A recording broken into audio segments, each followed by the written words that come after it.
Olá pessoal, seja bem-vindo a mais um vídeo desse canal. Primeiramente quero agradecer você que passou aqui pelo YouTube, deu aquele clique, deu aquela visualizada no vídeo.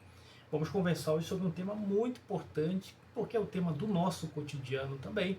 E vale a pena nós conversarmos sobre esse assunto, porque está relacionado aos nossos sentimentos, às nossas emoções, à nossa psique, ao equilíbrio, né, da nossa saúde aí, emocional e mental também. Eu estou falando aqui sobre espiritualidade tóxica, gente, que refere-se aí àquelas práticas, aquelas crenças, né, ou comunidades, né, que, embora possam ser apresentadas como espirituais ou como comunidades de autodesenvolvimento, acabam ali, devido a essas práticas, devido a determinados tipos de crença, acabam de vez em quando causando danos emocionais, psicológicos e até sociais em algumas pessoas. Então, esse conceito de espiritualidade tóxica, né, a gente é frequentemente aí identificado, né, em contextos onde, por exemplo, a busca por crescimento ali pessoal e uma conexão espiritual maior com o divino acaba resultando, né, em pressões negativas, isolamentos, manipulações ou até abusos, né? Ou seja, a pessoa, né, começa ali a acreditar em um determinado tipo de prática espiritual, ou então ela entra, né, de cabeça mesmo em uma determinada crença ou em uma determinada comunidade em busca o quê? De conhecimento, em busca de crescimento pessoal, em busca de uma maior conexão espiritual consigo mesmo, ou com o divino, né, ou com Deus, ou seja lá qual for a religião ou a prática espiritual que aquela pessoa esteja fazendo ali. Mas com o decorrer do tempo, aquela pessoa começa a sofrer algumas pressões negativas vindas daquele grupo ou daquele tipo de prática ali, e que acabam a isolando, e às vezes essas pessoas acabam passando por uma série de manipulações, até mesmo às vezes ameaças e práticas de abuso até, no que se refere a questões que envolve aí esse âmbito espiritual, que envolve questões emocionais. Não tem como a pessoa não se envolver emocionalmente quando ela está em uma determinada comunidade ou quando ela pratica algum tipo de crença, né, ou prática espiritual. Não tem como não mexer com as nossas emoções. Mas o problema é que a espiritualidade tóxica aqui, né, que ela é maléfica, né, ela leva pessoas a caminhos tortuosos, né, e como eu acabei de falar aqui, acabam provocando, geralmente na maioria das vezes, pessoal, danos de saúde, né, mental, emocional e sociais também. Os indivíduos acabam se afastando de outras comunidades, de outros pontos de vista e por aí vai. Bom, definindo um pouco isso, é importante também colocar aqui que existem algumas características, tá, gente? Existem algumas características, né, de uma espiritualidade tóxica, né? Porque como é que nós podemos aí observar essas características aí que envolvem essas questões? A primeira delas que eu penso, tá, gente? Tirando aqui do meu campo de observação, daquilo que eu leio, é aquele sentimento de culpa, né? A maioria das vezes, né, essa espiritualidade tóxica traz em seu bojo aquele sentimento de culpa e vergonha, né? É encorajado, isso é um encorajamento para que a pessoa venha sentir culpa ou vergonha em relação a sentimentos, a comportamentos considerados não espirituais. É uma das características aí da espiritualidade tóxica, né? A pessoa é constantemente ali bombardeada, né, de palavras, de mensagens, né, de pressões negativas, de manipulação, né, para que ela possa se sentir sempre naquele estado de culpa, naquele estado de vergonha em relação a si próprio, né, a si própria, em relação aos seus próprios sentimentos ou comportamentos, e aí ela passa a ser considerada ou taxada, né, aquele comportamento que ela tem passa a ser taxado como não espiritual, né, um comportamento errôneo, né, de acordo com a crença ali com a qual aquela pessoa se envolveu, né. É muito importante frisar que é um sentimento de culpa, um sentimento de vergonha pelo simples fato da pessoa ser o que ela é. Né? Então, eu sempre coloco entre aspas, né, práticas consideradas aí não espirituais. Outro ponto importante, desvalorização, né, da experiência pessoal ali, né? Ou seja, as pessoas começam a ser rejeitadas, né? Suas experiências emocionais do passado, né? Começam a ser rejeitados, colocados de lado como se fossem sempre pecaminosas, e agora a pessoa precisa aceitar uma visão espiritual um pouco mais rígida, mais dogmática. A pessoa não precisa sair mais daquele sistema de crenças dogmático e rígido. É um complemento, eu acho, ali com a questão da culpa e da vergonha, né? Ou seja, você vai entrar dentro dessa redoma dogmática, né, de crença espiritual, de religião, vamos dizer assim, dessa espiritualidade rígida que não é flexível, e aí você passa a se comportar de acordo com essas experiências dogmáticas, de acordo com essa espiritualidade rígida. Você fica bitolado àquele tipo de comportamento, né, praticado pelos demais membros ali, por exemplo, que praticam a mesma crença que você está inserido, por exemplo. Então você desvaloriza todo o seu passado, toda a sua experiência de vida até aquele momento. Né? É inculcado na cabeça da pessoa que o passado, né, aquilo que passou, não serve como experiência. O que vai servir agora vai ser o que está sendo ordenado, que pode ser por qualquer tipo de sacerdote, pode ser um pastor, pode ser um padre, pode ser qualquer outra pessoa. Né? Ou seja, começa ali a lhe aconselhar a abandonar o seu passado, dizendo que o passado não serve para que você possa tirar nenhum aprendizado dali, né? Que é completamente errôneo, ao meu ver. Né? Outra característica, gente, de uma espiritualidade tóxica, que eu acho que também é importante, é a questão do isolamento. Né? Isso aqui é muito interessante, porque geralmente quando se entra, né, em algum tipo de crença dogmática, né, em algum tipo de religião, algum tipo de comunidade espiritual que é dogmática, que tem uma espiritualidade rígida, né, conservadora, assim, daqueles costumes, principalmente as religiões monoteístas, vamos dizer assim, geralmente elas incentivam a você se afastar de amigos. Não vou dizer que são todas, né, de familiares, tem algumas religiões que praticam muito isso, né, ensinam ali preceitos para que a pessoa vá se afastando de grupos que não compartilham da mesma visão espiritual, uma espécie de separação mesmo. E uso o seguinte rótulo, né, de santidade. Né? A pessoa é santa quando ela se separa das pessoas que são consideradas por elas ou pelos seus líderes religiosos como pessoas mundanas, pessoas que não estão no caminho da fé, no caminho de Deus, seja lá qual for a divindade, que a sua comunidade está ali praticando como modo de vida, como prática de fé e por aí vai. Né? Então esse isolamento é comum às vezes em uma espiritualidade tóxica, pessoas que pregam esse tipo de espiritualidade que afeta muito os sentimentos da pessoa, porque ela acaba se afastando por acreditar que aquela é a melhor solução para que ela possa ter uma experiência muito mais saudável com Deus ou com ela mesma.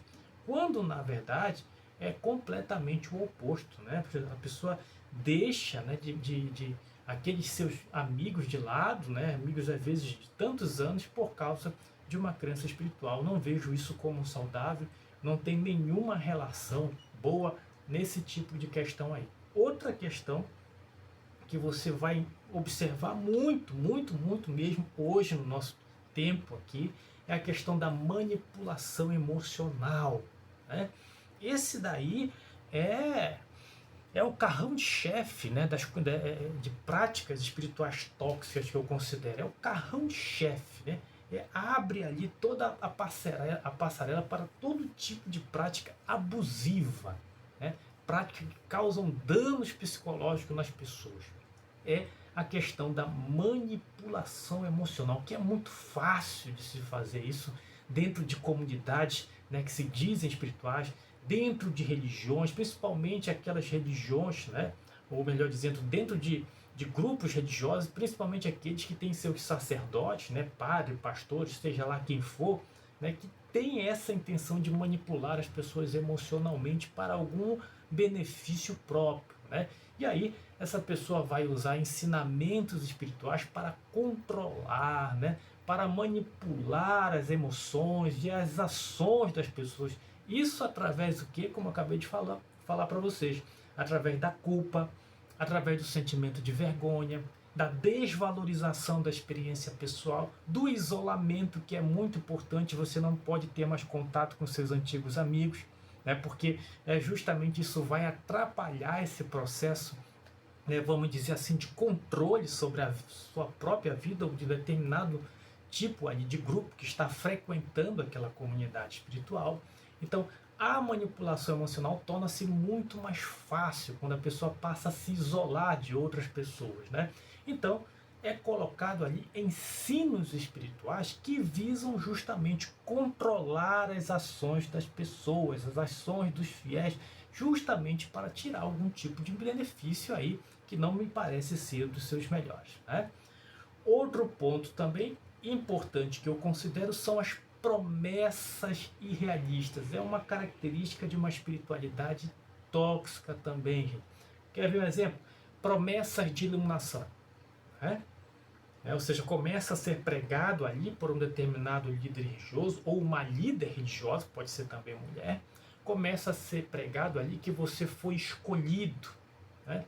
Que você foi salvo, que você é a pessoa que é a pepita dos olhos de alguma divindade por aí vai, né? Um processo, uma promessa irrealista, né? Uma promessa irrealista, por exemplo, inclusive de saúde, de felicidade instantânea, né? Ou seja, basta você pedir que as coisas vão acontecer de bate pronto, na hora ali, ou seja, é uma coisa irrealista. Às vezes prejudica as pessoas, né? As pessoas deixam de procurar, por exemplo, a medicina por acreditarem nessas promessas de cura, né, ou de felicidade de forma rápida, instantânea, que alguma divindade vai fazer aquilo na hora. Não, não há nenhum problema em você acreditar em milagres, não vejo problema nisso aí não, de você acreditar em milagres, de você ter fé, de você acreditar com convicção em alguma prática espiritual, não vejo problema nisso aí não.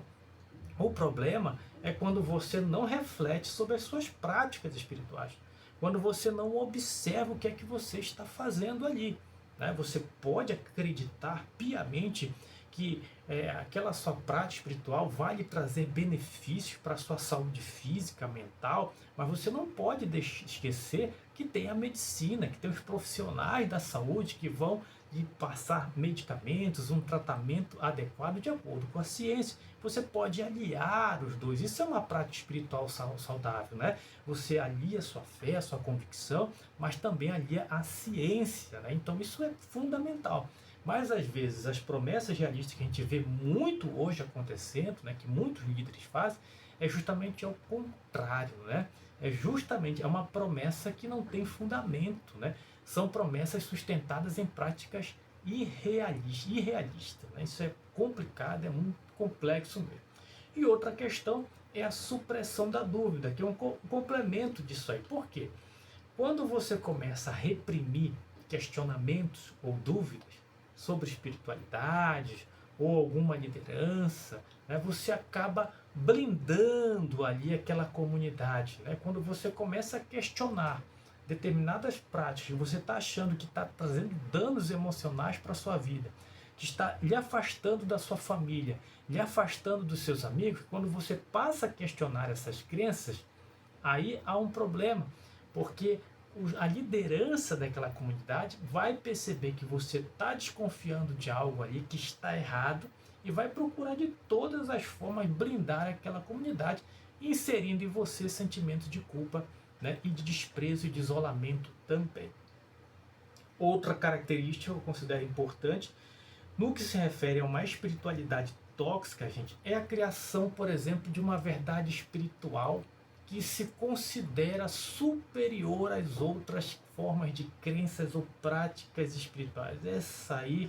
Essa característica é típico das religiões, né, ou das lideranças religiosas que querem criar confusão e conflito entre as pessoas. Não tem como, cara. Né? Ou seja, lideranças religiosas que colam, né, que praticam, que ensinam, né, que a sua comunidade é a que detém a verdade espiritual suprema, né, que ensinam que a sua comunidade espiritual, que a sua igreja é superior às outras formas de crença espiritual, meu amigo, pode desconfiar disso daí na hora, mano. Pode desconfiar disso, pode duvidar que aí tá tendo algum tipo de manipulação. Essa pessoa aí tá querendo colocar na sua cabeça uma espiritualidade tóxica. Isso daí vai trazer problemas para você. Você não vai se comunicar com determinada pessoa só porque ela pratica, por exemplo, a Umbanda. Você vai deixar de conversar com uma pessoa só porque ela acredita, por exemplo, no catolicismo apostólico romano, só porque ela acredita em um Deus, só porque ela não acredita em Deus. Então aí você deixa de comunicar com essa pessoa porque somente a sua comunidade tem a posse da verdade espiritual. Isso daí é puro engano, pessoal. Isso é uma característica basilar também de uma espiritualidade tóxica e que, se você está envolvido, só vai lhe trazer problemas. Bom, diante disso que eu acabei de falar para vocês aqui que estão assistindo esse vídeo, essa forma de espiritualidade, ela pode se manifestar aí em várias tradições religiosas, viu, gente? Várias tradições religiosas e espirituais. Ela pode se manifestar nas igrejas católicas, nas igrejas evangélicas, em qualquer tipo aí de religião. Mas o que é mais importante, ao meu ver, considerar aqui, é que você precisa estar atento aos sinais de que a espiritualidade que você está praticando, né, que você está buscando, ou que você está seguindo, pode estar ou não se tornando prejudicial para a sua vida. Tá? Ou seja, se você está inserido numa comunidade, você está observando que você está se tornando um fanático religioso, um fanático, né, por essas questões, está te levando aos extremos, é melhor você refletir sobre a sua vida, o que é que você está fazendo. Se é uma espiritualidade que está lhe afastando das pessoas que você mais ama, comece a duvidar disso daí. Se é uma espiritualidade que está, né, inculcando na sua cabeça ideias, sentimentos de culpa, sentimentos de vergonha, né, vergonha do seu passado, seja lá o que for, preste muito bem atenção em que tipo de comunidade espiritual você está se envolvendo. Isso é muito importante, é a sua saúde mental que está em jogo, meu amigo. Tá? Então, uma abordagem saudável, né, da espiritualidade, ela deve promover o quê? O bem-estar. Né? Uma espiritualidade saudável, ela deve promover o bem-estar da pessoa, aceitação, né? Autocompaixão e principalmente conexão com outras pessoas. Isso é uma prática espiritual saudável. Né? Bem-estar social, bem-estar individual, aceitação, autocompaixão, conexão com os outros, ajudar o próximo. Isso sim é uma prática espiritual saudável e não tóxica. Então, observa muito bem aí em que tipo de comunidade espiritual você está se envolvendo, que tipo de ensinamento espiritual você está absorvendo. Se está te levando ao fanatismo e ao extremismo, observe muito bem o que você está fazendo com a sua saúde mental, ok? Então, fiquemos por aqui e até um próximo vídeo, pessoal.